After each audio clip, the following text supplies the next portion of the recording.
नमस्कार. BMS first year रचना शारीर या विषयाची आज आपण NCISMची जी सिलेबस ब्ल्यूप्रिंट असते, जी सिलेबस कॉपी असते, ती आज आपण कशी वाचायची किंवा कशी समजून घ्यायची ते ह्या व्हिडिओमध्ये बघणार आहे. तुम्ही यूट्यूबवर इतर व्हिडिओ बघितले असतील की ते तुम्हाला सिलेबस कॉपी एक्सप्लेन करून सांगतात, NCISM सिलेबस कॉपी एक्सप्लेन्ड वगैरे. तर त्यामध्ये तेच तुम्हाला स्क्रोल करून सर्व PDF दाखवतात.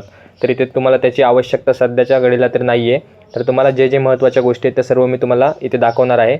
पूर्ण PDF स्क्रोल करण्याची गरज नाही आहे, कारण NCISMची सिलेबस कॉपी ही 3 जणांना उपयोगी पडते. एक स्वतः NCISM, दुसरे म्हणजे विद्यार्थी अभ्यास करणारे आणि तिसरं म्हणजे शिक्षकांना. तर विद्यार्थ्यांना जे उपयोगी आहेत ते मी तुम्हाला या व्हिडिओमध्ये सांगणार आहे. व्हिडिओ संपूर्ण शेवटपर्यंत नीट पहा व ऐका. जर तुम्ही NCISMची ब्ल्यूप्रिंट व्यवस्थित समजून घेतली तर तुम्हाला थेअरी पेपरमध्ये काहीच प्रॉब्लेम येणार नाही. तुम्ही व्यवस्थित एकदम थेअरी पेपरच्या अभ्यासाची सुद्धा तयारी कराल व तसंच तुम्हाला पेपरमध्ये सुद्धा काही टेन्शन राहणार नाही. तर हे तुमच्या सिलेबस कॉपीचं पहिलं पेज असतं. त्याच्यावर NCISMचा छानपैकी लोगो असतो, विषयाचं नाव लिहिलेलं असतं, त्याचा सब्जेक्ट कोड लिहिलेला असतो आणि शास्त्रम ज्योती प्रकाशार्थ दर्शनम बुद्धिरात्मन असं लिहून असतं. तर ही तुमच्याकडे जर PDF नसेल तर तुम्ही कमेंट करा. तुम्हाला टेलिग्रामवर किंवा व्हॉट्सअपवर त्याची PDF भेटून जातील सर्व विषयाच्या सिलेबस कॉपीच्या. तर जिथे ह्युमन ॲनाटॉमी लिहिलं आहे त्याच्या खाली तुम्हाला एक नोट दिसत असेल, अप्लिकेबल फ्रॉम 2022, 2021 आणि 22 बॅच ऑनवर्ड्स फॉर 5 इयर्स. म्हणजे 21 बॅचपासून पुढे 5 वर्षासाठी ही सिलेबस कॉपी अप्लाय होणार आहे. तर व्हिडिओला सुरू करूयात. तर दुसरं पेज तुम्हाला दिसेल की रचना शारीर म्हणजे ह्युमन ॲनाटॉमी किंवा जो तुमचा रचना शारीर हा विषय आहे BMS फर्स्ट इयरमध्ये, तर त्याला तुम्हाला 2 पेपर असतात, पेपर 1 आणि पेपर 2. प्रत्येक पेपर हा 100 मार्कांचा असतो. अशा प्रकारे थेअरीचे 200 मार्क झाले आणि वायवा असतो किंवा प्रॅक्टिकल मार्क असतात 200. अशा प्रकारे रचना शारीर हा BMS फर्स्ट इयरमध्ये टोटल 400 मार्कांचा सब्जेक्ट असतो. तर थेअरीचं तर 200 मार्क झाले आणि प्रॅक्टिकलचे 200 मार्क कसे डिवाइड होतात, तर 100 मार्कांचं प्रॅक्टिकल, 70चा वायवा आणि 30चं जे इंटरनल असेसमेंट तुमचे वर्षभर PA होतात तर ते मिळून 30 मार्कांमध्ये कन्वर्ट केले जातात. अशा प्रकारे तुम्हाला टोटल 400 मार्कांचा रचना शारीर हा विषय आहे. त्यानंतर सिलेबस कॉपी खाली स्क्रोल केल्यानंतर तुम्हाला एक पेज दिसेल, तो म्हणजे इंडेक्सचा पेज आहे. आता पूर्ण सिलेबस कॉपीमध्ये हा इंडेक्सचा पेज जरासा इम्पॉर्टंट आहे, कारण त्यामध्ये तुम्हाला सुरुवातपासून शेवटपर्यंत काय काय पॉईंट सिलेबस कॉपीमध्ये दिलेले आहेत. कारण PDF सगळ्या विषयाचे खूप मोठे असतात, ते शोधणं अवघड जातं. त्यामुळे इथे तुम्हाला सगळं समजून जाईल की कुठे कोणता पॉईंट दिलेला आहे व आपल्याला कुठला ओपन करायचा आहे. तर याच्यामध्ये वेगवेगळे टेबल दिलेले असतात. तर तुम्हाला महत्त्वाचे टेबल मी तुम्हाला पुढे सांगणारच आहे. तर सुरुवातीला रचना शारीरचा पेपर 1, त्यामध्ये कोणते कोणते टॉपिक्स आहेत, त्याला किती मार्कांचं वेटेज आहे, हे एवढंच फक्त आपण इथे पाहणार आहे. कारण तुम्हाला लेक्चर नॉन लेक्चर आवर काही इम्पॉर्टंट नाही आहे, ते सगळं शिक्षकांना इम्पॉर्टंट असतं. तर शरीरोपक्रमणे शारीर या टॉपिकला तुम्हाला 6 मार्कांचं वेटेज दिलेलं आहे युनिव्हर्सिटी एक्झामसाठी. तर त्यामध्ये शारीर व्याख्या, त्याच्यानंतर षडंगत्व 6 रिजन्स ऑफ बॉडी, त्याच्यानंतर अंग प्रत्यंग विभाग, शरीरशास्त्र विभाग, शरीर ज्ञान प्रयोजन आणि त्याचं डिस्क्रिप्शन. तर यामध्ये सुद्धा मृतशोधन पद्धतीसुद्धा येतात. तर हे झालं डिटेलमध्ये नाही आहे, हे थोडक्यात आहे की ह्या टॉपिकमध्ये हे पॉईंट्स येणार आहेत. आणि जर तुम्हाला आणखीन जर डिटेल बघायचं असेल तर ह्याच्यानंतरचे जे टेबल असतात, must to know, desire to know, तर त्यात अजून पॉईंट असतात. नाहीतर तुम्हाला हा टेबल बघून वाटेल की शरीरोपक्रमणे शारीरमध्ये एवढेच पॉईंट आहे, तर ते तसं नसतं. खाली जे must to know, desire to know, nice to नोचे पॉईंट आहेत, तो सुद्धा तुम्हाला टेबल स्टडी करत असताना रेफर करावा लागतो. तर ते आपण प्रत्येक व्हिडिओमध्ये सांगतच आहे, त्यामुळे ते आपण ह्या व्हिडिओमध्ये इन्क्लूड करणार नाही आहे. कारण जेव्हा आपण त्या टॉपिकच्या नोट्स देतो तेव्हा सुरुवातीला ते मस्ट टू नो आणि डिझायर टू नोचे पॉईंट सांगूनच पुढे नोट्स देत असतो. त्यामुळे आपण फक्त क्विकमध्ये पाहणार आहे की कोणत्या टॉपिकमध्ये काय काय सब पॉईंट्स येतात आणि त्यांना किती मार्कांचं वेटेज आहे. दुसरा टॉपिक आहे परिभाषा शारीर, त्याला 4 मार्कांचं वेटेज दिलेलं आहे. त्यामध्ये कुर्च्या, कंडरा, जाल, अस्थिसंघात, सीमंत, सेवनी, रज्जू, लसिका हे पॉईंट्स येतात.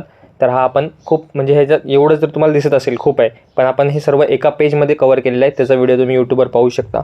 त्याच्यानंतर तिसरा टॉपिक आहे गर्भशारीर, त्यामध्ये गर्भाची व्याख्या, शुक्र, आर्तव, गर्भावक्रांती, मासानुमासिक वृद्धी, गर्भपोषण, अपरा, गर्भनाभिनाडी.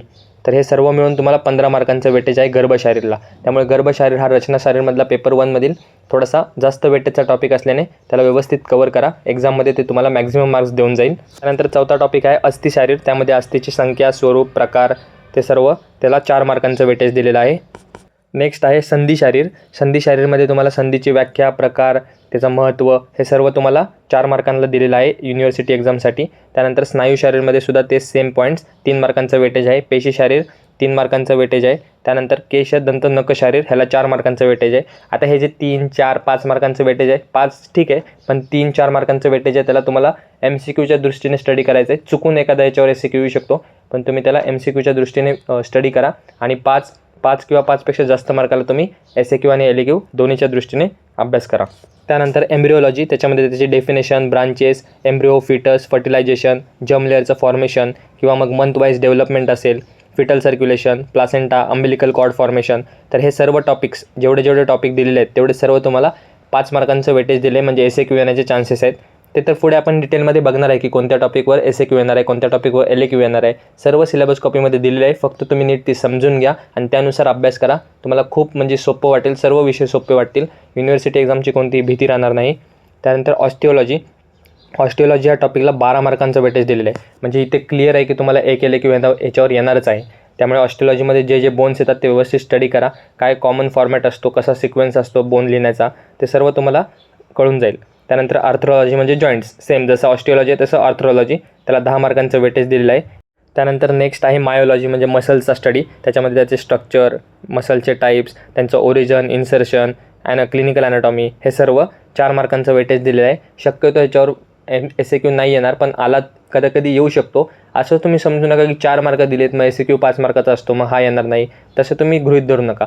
कारण सिलेबस कॉपी NCSMने बनवतानाच किंवा देतानाच सांगितलेलं आहे की हे तुमच्या रेफरन्ससाठी आहे, ह्याच्यावर पूर्ण अवलंबून राहू नका. तर त्यानंतर नर्वस सिस्टीमला सुद्धा तुम्हाला जास्त वेटेज आहे. जसं आपण गर्भशारीर बघितलं तसंच नर्वस सिस्टीमला 14 मार्कांचं वेटेज आहे. त्यामुळे ह्या टॉपिककडे सुद्धा जरा जास्त लक्ष द्या. त्याच्यामधले पॉईंट सर्व कवर करा, जसं की ब्रेन असेल, स्पायनल कॉर्ड, CNS, PNS, त्याच्यानंतर ANS, हे जे 3 सिस्टीम आहेत नर्वस सिस्टीमचे पार्ट्स, तर ते व्यवस्थित स्टडी करा.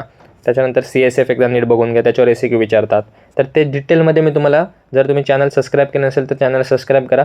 कारण एक्झाम रिलेटेड किंवा एक्झाम ओरिएंटेड जे व्हिडिओ तुम्हाला आवश्यक असतील ते सर्व आपल्या चॅनलवर अपलोड होत राहतील आणि इथून पुढे सुद्धा होणार आहेत. त्यानंतर नेक्स्ट टॉपिक आहे एंडोक्रायनॉलॉजी. आपण आत्तापर्यंत पेपर 1च बघत आहे. त्यामध्ये एंडोक्रायनॉलॉजी हा टॉपिक आहे. त्याच्यामध्ये एंडोक्राइन ग्लँड्स येतात, 6 ते 7 ग्लँड्स आहेत. त्यांचं तुम्हाला लोकेशन माहीत असणं गरजेचं आहे. त्याचं फंक्शन किंवा त्याचं कार्य काय आहे ते माहिती पाहिजे. त्याला 8 मार्कांचं वेटेज आहे. त्याच्यानंतर लिम्फॅटिक सिस्टीम हा शेवटचा टॉपिक आहे पेपर 1मधला, त्याला 4 मार्कांचं वेटेज दिलेलं आहे. तर आत्तापर्यंत जे आपण पाहिलं ते सर्व पेपर 1चे टॉपिक्स होते व त्याचं मार्कांचं वेटेज होतं.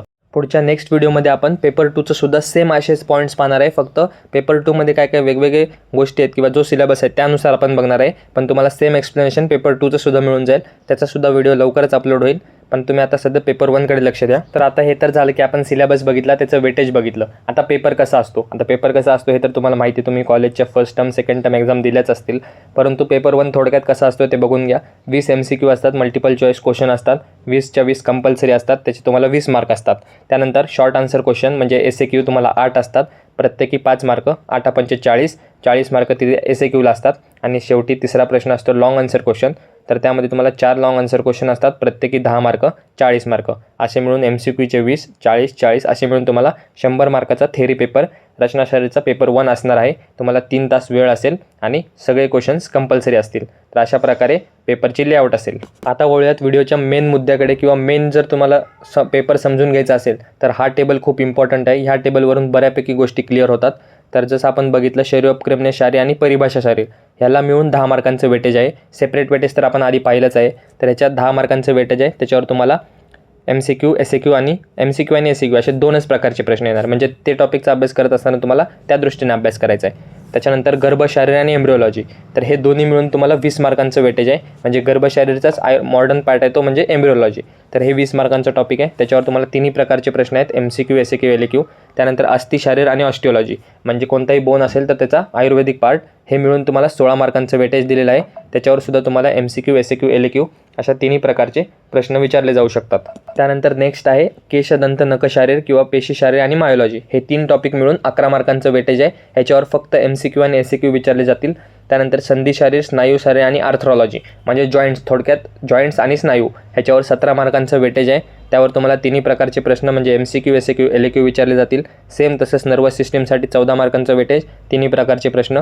आणि एंडोक्रायनॉलॉजी आणि लिम्फॅटिक मिळून 12 मार्क आणि तिन्ही प्रकारचे प्रश्न. आणि ह्या व्हिडिओचा शेवटचा पार्ट तो म्हणजे पेपर 1, रचनाशारीर पेपर 1 कसा प्रकारे असतो. तर हा तुमच्यासमोर पेपरच आहे असं समजा. थोडक्यात MCQ 20 असतात. तर तिथे सुद्धा तुम्हाला दिलेलं आहे की कोणत्या टॉपिकवर MCQ येणार आहे. पण ते जास्त मॅटर करत नाही, कारण MCQसाठी तुम्हाला सर्व टॉपिक डिटेलमध्ये वाचावेच लागतात. तर 20 MCQ तुम्हाला इथे दिसत असतील. तर प्रत्येक 15 MCQ हे मस्ट टू नोच्या पार्टवर येतात, 3 MCQ डिझायर टू नो आणि 2 MCQ नाईस टू नोवर येतात. त्यानंतर खाली सेकंडमध्ये तुम्हाला दिसत असेल शॉर्ट आन्सर क्वेश्चन 8 दिलेले आहेत. त्याच्यावर प्रत्येकमध्ये दिलेलं आहे की कोणता SAQ कोणत्यावर येणार आहे. जसं की theme A, theme B, theme C, theme D. आता हे थीम A, थीम B काय आहे तर जे आपण मागची स्लाईड बघितली त्याच्यामध्ये जे ABCD दिले तर त्यानुसार इथे तुम्हाला SAQ विचारतील. SAQचा एक रूल असा आहे की 7 SAQ हे मस्ट नोचे असतील आणि 1 SAQ डिझायर टू नोचा येईल. म्हणजे पूर्ण सिलेबसमध्ये 1 SAQ डिझायर टू नोच्या पॉईंटवर येऊ शकतो. आणि शेवटचा पार्ट तो म्हणजे LAQ. तिथे सगळे क्वेश्चन कंपल्सरी असतात आणि सगळे प्रश्न हे मस्ट टू नोच्या पार्टवरच विचारले जातात. नाईस टू नो आणि डिझायर टू नोवर LAQ विचारत नाहीत. तर ते 4 असतात. तिथे तुम्हाला दिलेलं आहे theme B, theme C, theme E आणि थीम F किंवा G. आता हे थीम काय म्हणाल तर मागे दिलेलं आहे तुम्हाला, मागच्या स्लाईडमध्ये मी जे सांगितलं तिथेच ABCD लेटरिंग दिलेली आहे, त्याच्यानुसार हे टॉपिक येणार आहे. म्हणजे तुम्हाला इथे एम्ब्रिओलॉजी किंवा गर्भशारीर, त्याच्यानंतर एक जॉईंट, एक बोन किंवा मग एंडोक्रायनॉलॉजी, लिम्फॅटिक सिस्टीम किंवा नर्वस सिस्टीम, ह्याच्यावर तुम्हाला 4 LAQ येणार आहेत. हे मी कसं सांगितलं तुम्हाला वाटत असेल तर तुम्ही मागची एकदा स्लाईड ओपन करून बघा, व्हिडिओ थोडासा मागे घ्या, तिथे जे B, C, E आणि F किंवा G थीम दिली आहे ती एकदा बघा. तेच टॉपिक मी तुम्हाला इथे सांगितलेत. त्याच प्रकारे तुम्ही SAQसुद्धा एका कागदावर अशी लिहून काढा, जे त्यांनी ABCD दिलेत ते एकदा लिहून काढा. म्हणजे तुम्हाला एकदम क्लिअर पेपरची लेआउट होईल की अशा प्रकारे हा SAQ ह्या प्रश्नावर येणार आहे. तर त्यानुसार तुम्ही स्टडी करा. ही होती रचनाशास्त्र पेपर 1ची NCSM नुसार सिलेबस कॉपी, जी आपण व्यवस्थितपणे आता पाहिली आहे. तुम्ही नीट ऐकले असेल, बघितले असेल अशी मी अपेक्षा करतो. आणि जर तुम्ही ती नीट ऐकले असेल, बघितले असेल तर नक्कीच तुम्हाला एक पेपरबद्दल एक आयडिया आली असेल की रचनाशास्त्राचा पेपर 1 युनिव्हर्सिटीचा कसा राहील किंवा त्यामध्ये काय प्रश्न विचारले जातील त्याची क्लिअर एक आयडिया आली असेल. तर त्यानुसार स्टडी करा. आणि अजून एक पॉईंट म्हणजे जो मी टेबल तुम्हाला सांगितला आहे की must to know, desire to know, तर तो देखील अवश्य पहा. कारण अभ्यास करत असताना कोणता पॉईंट वाचायचा, कोणता स्किप करायचा, कोणता कमी वाचायचा, कोणता जास्त लक्ष द्यायचं, तर ते त्याच टेबलवरनं समजतं. म्हणून तो सुद्धा एकदा रेफर करा. मी तुम्हाला एक ॲडवाईस देतो की ह्याची प्रिंट काढून ठेवा. म्हणजे तुम्हाला सारखं ते मोबाईलमध्ये PDF उघडा, सारखं ते स्क्रोल करून खाली सर्च करा, अशा गोष्टी करायला लागणार नाहीत. एकदा की प्रिंट असेल की तुम्ही कधीही ती काढू शकता, ती बघू शकता उघडून. तर त्यासाठी प्रिंट आवश्यक आहे. तरी त्यासाठी 4ही विषयाच्या प्रिंट काढून घ्या. जर तुमच्याकडे याची PDF फॉर्मॅट नसेल तर तुम्ही नक्की टेलिग्रामवर, यूट्यूबवर, व्हॉट्सअपवर मेसेज करा. तुम्हाला ते चारही विषयाचे PDF मिळून जातील. तसंच हा जर व्हिडिओ तुम्हाला आवडला असेल, हेल्पफुल वाटला असेल, काही ना काही सिलेबस कॉपी संबंधित वेगळं समजलं असेल तर तुम्ही व्हिडिओला लाईक करा, चॅनलला सबस्क्राईब करा, तुमच्या इतर मित्रांमध्ये शेअर करा व अशाच नवनवीन व्हिडिओसाठी आपल्या चॅनलवर येत राहा. आपण भेटूया असंच पुन्हा एका नवीन व्हिडिओमध्ये नवीन टॉपिकसोबत. धन्यवाद. So guys, subscribe Ayurveda Essence for more such videos. You will get all handwritten notes here.